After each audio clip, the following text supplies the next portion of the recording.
مودودی صاحب، آپ لوگوں نے پھر آتے ساتھ ہی آصف علی زرداری صاحب نے اپنا وہ جس کو کہتے ہیں نا مفاہمت کا جادو کر لیا، JUIF کو منا لیا آپ نے؟ بسم اللہ الرحمن الرحیم. دیکھیں، پولیٹیکل لوگ ہیں، پالیٹکس میں بات چیت ڈائلاگز ہوتے رہتے ہیں. پہلے بھی اگر آپ دیکھا کہ MQM کے تحفظات تھے اور ہم کہہ رہے تھے کہ MQM ان شاء اللہ تعالیٰ آصف علی زرداری صاحب کو پریزیڈنشیل ووٹ دے گی، اور آپ نے دیکھا کہ ہماری وہاں پر بلاول بھٹو زرداری صاحب ان کے پاس گئے اور MQM نے جو ہے وہ زرداری صاحب کو پریزیڈنشیل ووٹ دیا. مولانا صاحب کے بھی تحفظات تھے. کل ان کا ڈیلیگیشن جو ہے، پہلے بھی 2-3 دفعہ ہمارے ڈیلیگیشن ان سے ملے.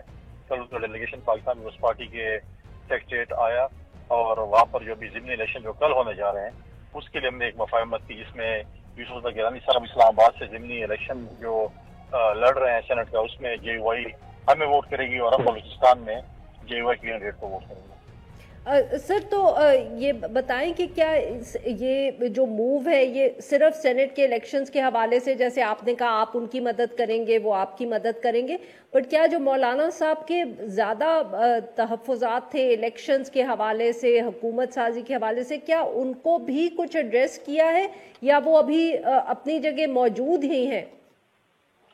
دیکھیں، پالیٹکس میں ہمیشہ ڈائلاگز ہوتے رہتے ہیں. مولانا صاحب کے تحفظات ہیں، باقی جماعتوں کے بھی تحفظات ہیں. اس وقت پریزیڈنسی میں جو شخص پہنچے ہیں آصف علی زرداری صاحب، ماضی میں بھی 2008 سے 13 تک جب وہ پریزیڈنٹ تھے تو انہوں نے بہت سی چیزوں کو جو ہے ٹھیک کیا. چاہے وہ 18th امینڈمنٹ کے حوالے سے اگر آپ بات کریں، صوبائی مختاری کے حوالے سے بات کریں، NFC ایوارڈ کے حوالے سے بات کریں، دہشت گردی کے خلاف جنگ کے حوالے سے بات کریں، اپنے اختیارات پارلیمنٹ کے دینے سے کی بات کریں، تو انہوں نے بہت سی چیزیں کی.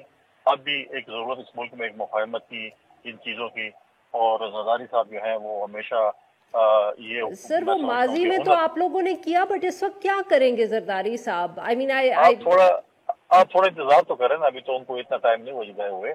ابھی آپ تھوڑا انتظار کریں، انشاءاللہ آپ مایوس نہیں ہوں گے.